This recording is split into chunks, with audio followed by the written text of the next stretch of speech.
Madera. Jiri Trenka. ¿Cómo introducirlo aparte de una de las figuras más influyentes en animación stop motion de la historia? En Praga, Checoslovaquia, en 1912, el hijo de un fontanero y una modista nace. Jiri, un apasionado de la escultura en madera, crece haciendo figuras que ponen pequeños espectáculos para sus amigos. Cuando crece, lucha contra sus padres y junto a su profesor para entrar en la Escuela de Artes Aplicadas de Praga. Curiosamente, no le viene inicialmente la idea de hacer stop motion de buenas a primeras, pues se dedica una década a ilustrar libros infantiles. Ilustraciones en acuarela, con colores suaves, vibrantes y llenos de volumen, bastante similares a sus posteriores figuras de madera. Cuentos tradicionales checos, cuentos de los hermanos Grimm e incluso Shakespeare realizan El País de las Maravillas, pero especialmente el primero. La cultura checa es un tema que se repite en su animación más adelante.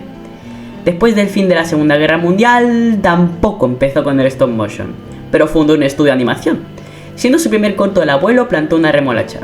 Jiri realiza otros 3 cortos más: Los animales y los bandidos, El saltador y los hombres de la SS y El regalo. Ahora sí, en 1947 realiza su primer largometraje, además en stop motion, El año checo. Película fundamental y el inicio de su trayectoria realmente trascendental. Una serie de 6 cortos demostrando la cultura checa y sus leyendas. Aquí ya vemos sus principales características cinematográficas. Los personajes, hechos con madera, no cambian sus expresiones faciales.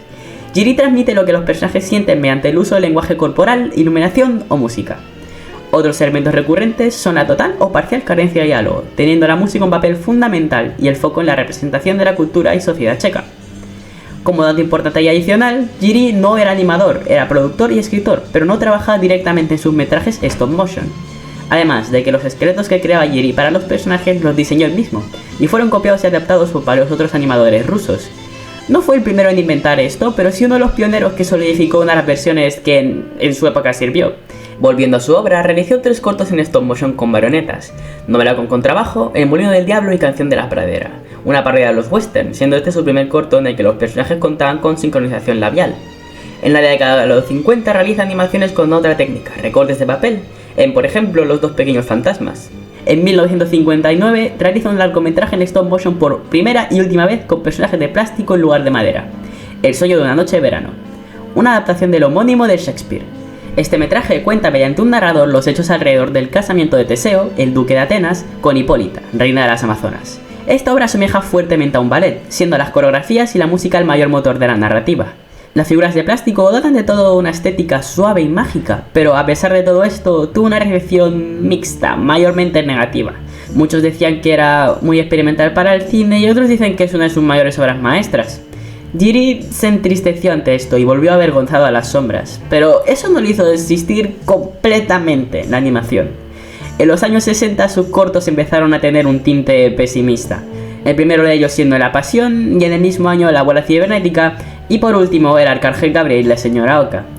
Quedan como testamento conocidos suyos que Jiri trataba de hacer historias cómicas, pero en esa época siempre terminaba diciendo: otro fracaso, he vuelto a hacer una película seria. Llegando al culmen de su fracaso, que se convirtió en una obra maestra, está el cortometraje de La mano, en el que un artista aficionado a las macetas de cerámica es forzado por una mano, metáfora del gobierno, a hacer estatuas para él. Este corto es un símil bastante directo del control y la subyugación de los artistas bajo el gobierno checo de aquella época. Varias de sus películas en el pasado habían sido financiadas y controladas por el gobierno, por lo que no es sorpresa que Jiri tuviera esta versión que exteriorizó mediante este metraje. Poéticamente, el artista del corto muere al final de este, al igual que Jiri 4 años más tarde, en 1969.